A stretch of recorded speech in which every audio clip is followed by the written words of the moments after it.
여러분 안녕하십니까?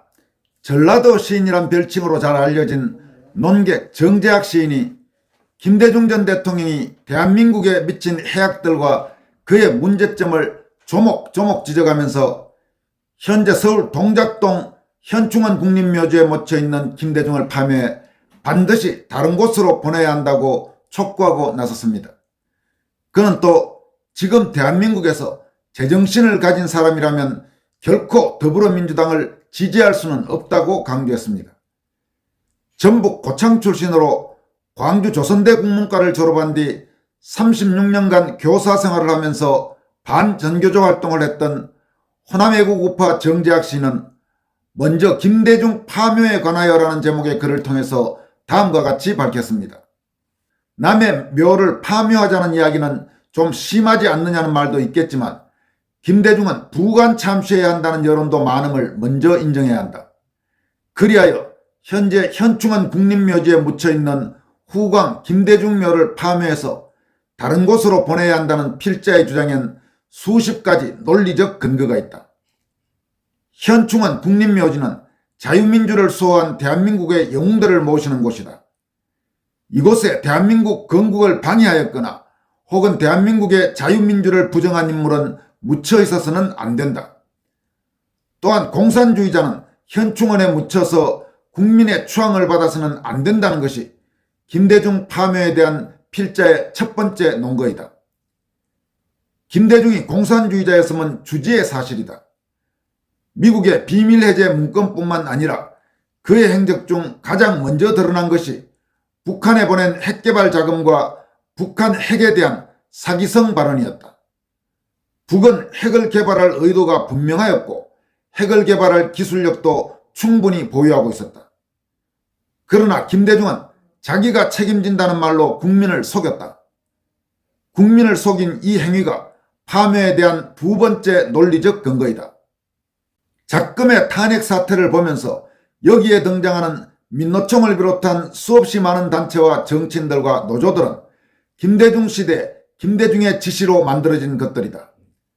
특히 언론 노조를 민노총 산하에 집어넣은 것도 김대중이었다. 대한민국 언론에 좌익들이 스며들어가 조선일보처럼 좌익화되는 경우도 있다. 따라서 대한민국의 눈과 귀가 좌익들에 의해 장악된 이유가 김대중 파묘에 대한 세 번째 논리적 근거이다.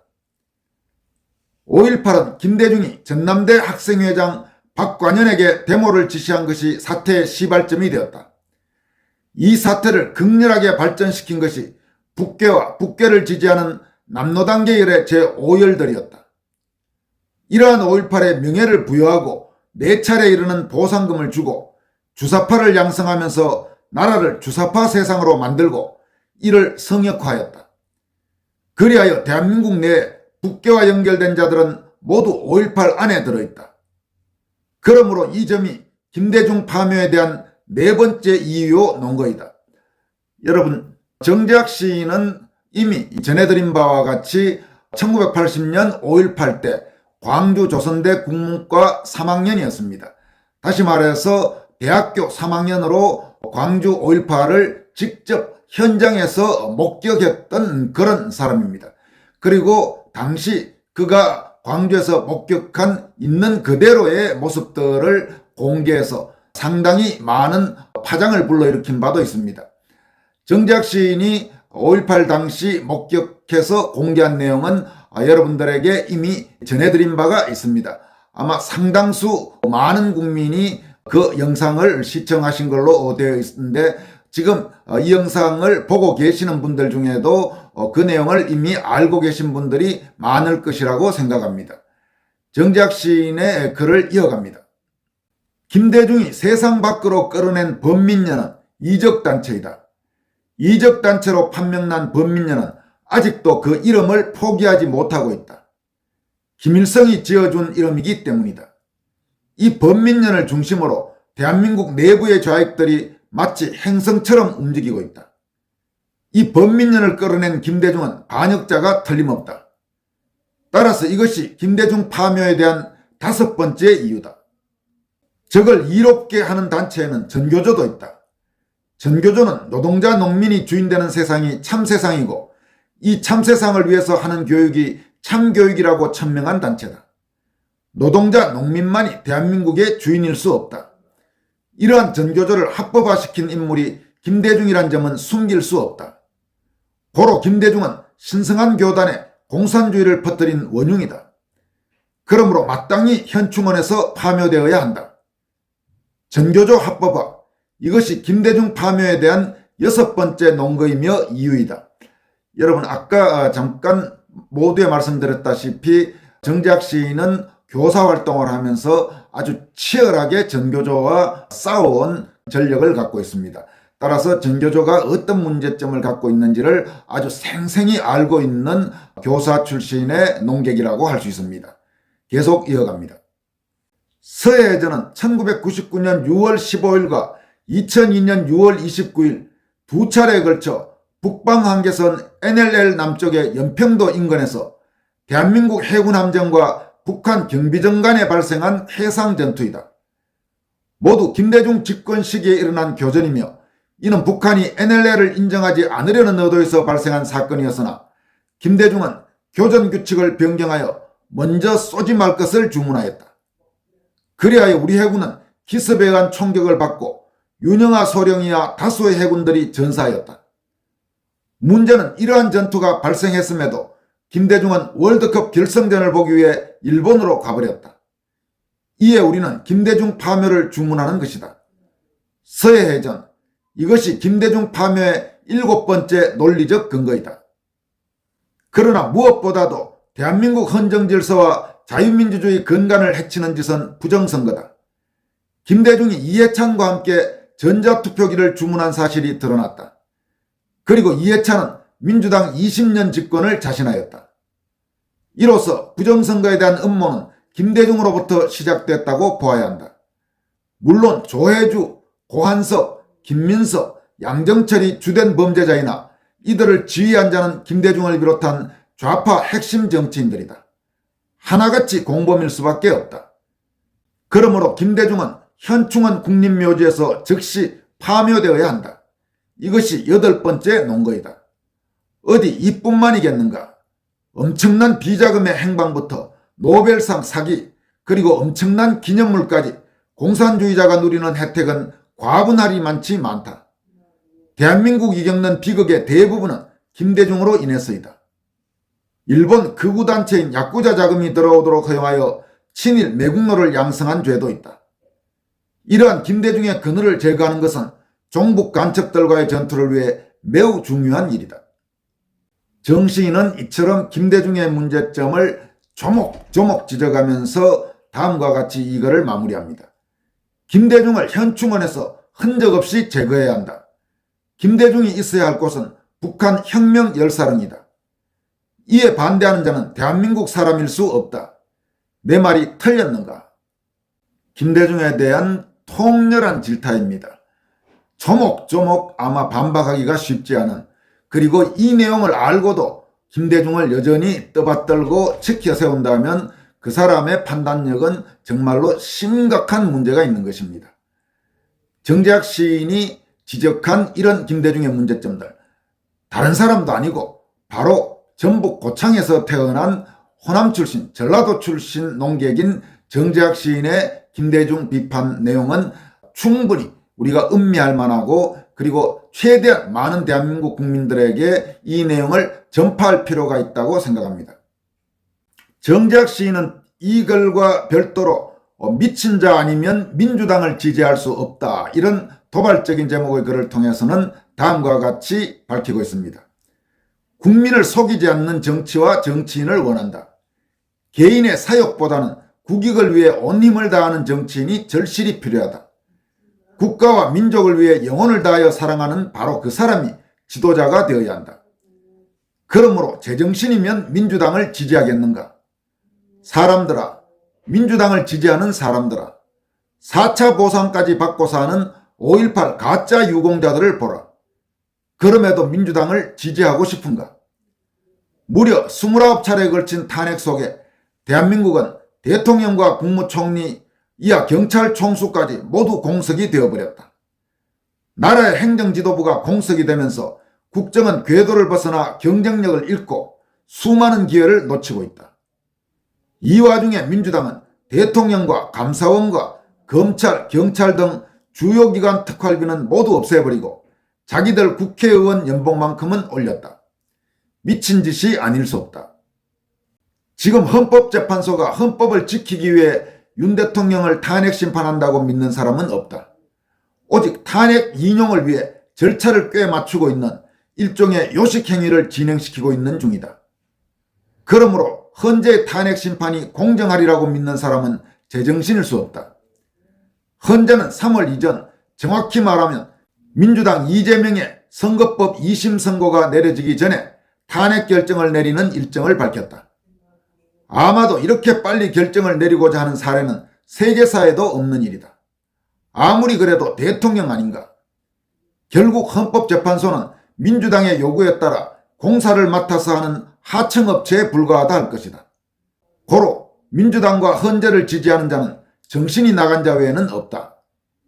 정시인은 이어서 다음과 같이 목소리를 높입니다. 부정선거 증거는 광범위하게 발견되는 중이다. 형상기억종이부터 점선이 그대로 유지된 채 붙어있는 투표용지, 그리고 무려 197세 되는 분이 투표한 것으로 나타난 2020년 4월 총선의 예는 할 말을 잊게 한다. 따라서 부정선거가 없다고 하는 자는 머리가 돈자 외에는 있을 수 없다. 여러분 참고로 지금 여기에서 2020년 4.15 총선에서 197세 되는 분이 투표한 것으로 나타난 것, 이 내용이 있는데 이 내용을 아마 알고 계신 분들도 계시겠지만 모르시는 분들 계실 겁니다. 재검표 과정에서 197세 된 사람이 투표한 걸로 실제로 나타났습니다. 여러분, 대한민국에 197세 되는 사람이 있을 수가 있습니까? 그런데 명백히 부정선거의 증거로 볼 수 있는 이 문제를 설거머니 대법원은 그냥 덮어버리고 넘어갔습니다. 이게 도대체 말이나 되는 이야기입니까? 이어갑니다. 이런 선관위는 수백 건의 부정채용으로 채워져 있다. 혈연과 지연으로 짜여진 특수공동체를 형성하고 있는 것이다. 부정선거는 김대중과 민주당이 정권 장악을 위해 짜놓은 구조적인 문제다.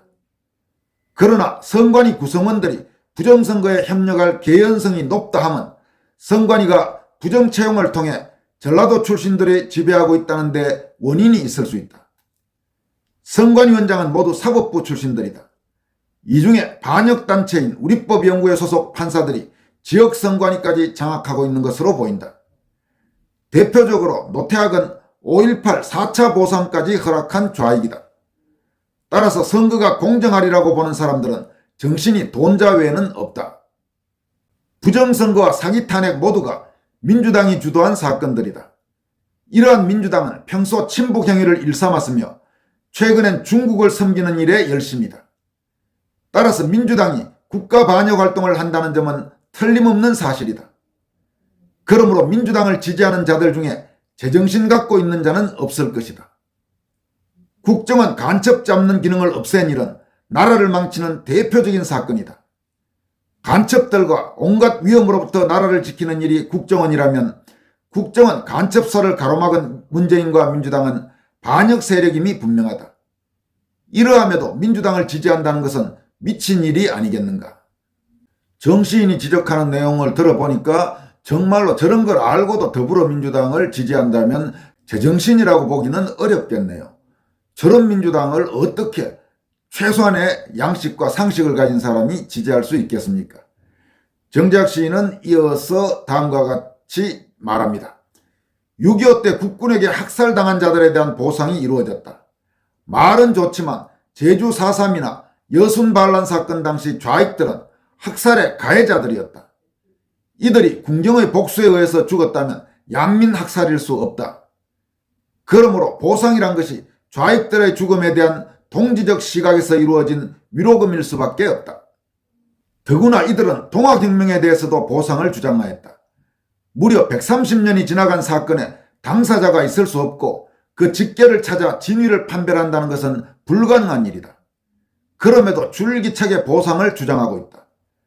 이 또한 민주당이 저지르는 일이다. 지지하고 싶은가? 중국과 중국인들이 대한민국 땅과 건물을 사들이고 차이나타운이라는 자기들만의 해방구를 만들어 대한민국 사람들을 쫓아내는 일을 어떻게 생각하는가? 중소기업에 취직했다가 6개월이 지나면 곧 퇴직하고 실업급여를 받는다는 것은 또 어떻게 생각하는가? 그 실업급여가 190만 원, 위안화로 1만 위안이 넘는다.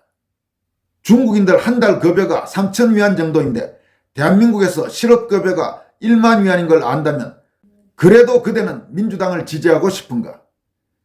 최근 박구용 민주당 교육연수원장이 2030 세대를 말라 비틀어지게 만들어야 한다는 말을 남겼다. 한마디로 저주인데 2030 세대라면 우리의 자식들이다. 그 자식들이 말라서 비틀어진다는 것은 대한민국의 미래가 말라 비틀어진다는 것이고 나라도 말라 비틀어진다는 뜻이다. 이런 사고방식이 민주당 전체의 분위기다. 그러므로 민주당을 지지한다는 것은 미치지 않고서는 있을 수 없다. 이재명은 대선 때 12명의 아버지를 등장시킨 인물이다. 대장동 개발 사건을 자신의 업적으로 홍보하며 즐기다가 그 사건이 비리로 판명되자 이를 윤석열의 죄로 덮어씌웠다. 이런 기막힌 사기꾼의 행태를 보면서도 민주당을 지지한다는 것은 미친 자 외에는 있을 수 없다. 민주당은 온갖 거짓말로 국민을 속이고 있다. 멀리로는 김대중으로부터 노무현과 문재인 시대를 지나 현재 이재명까지 이르면서 대한민국은 전국이 거짓말로 뒤덮이고 있다. 심지어 사법부까지 거짓과 사기로 일관하고 있다. 나라가 온통 저질이 된 지금 이 모든 비극이 민주당 때문이란 것에 이의가 있을 수 없다. 여러분, 나라가 온통 저질이 된 지금, 이 표현 참 가슴에 와닿습니다. 요즘 대한민국 돌아가는 꼴을 보면 특히 공수처니 헌법재판소니 경찰이니 검찰이니 법원이니 언론이니 이런 이른바 대한민국의 아주 중요한 역할을 하는 집단들이 돌아가는 꼴을 보면 나라가 온통 저질이 됐고 나라가 미쳐 돌아가는다, 이런 비판을 하지 않을 수가 없습니다. 정재학 시인은 이렇게 조목조목 지적한 다음에 이 글을 다음과 같이 마무리하고 있습니다. 그러므로 오직 미친 자만이 민주당을 지지한다고 보아야 한다. 따라서 그대는 민주당을 지지하지 말라. 네 인생도 논리를 잃고 미칠 수 있다. 무엇이 옳고 그른지조차 판단할 수 없다면 그게 인간이겠는가? 민주당을 지지하는 자여, 살아서는 절대 그리스도를 노래하지 말라. 석가를 향해 고개 숙이지도 말라. 전한길 선생과 함께 2월 15일 광주를 울리던 시민들의 함성 소리는 이제 대한민국 정치의 거짓이 끝나고 있음을 알려준다. 그러므로 민주당을 지지하면서 대한민국을 찬미한다면 그것이 바로 거짓이요 신성모독이다. 여러분, 이 두 편의 전라도 시인 정재학 농객의 글, 참으로 가슴에 와닿는 그런 통렬한 글이라고 할 수 있습니다. 지금까지 권순할TV였습니다. 고맙습니다.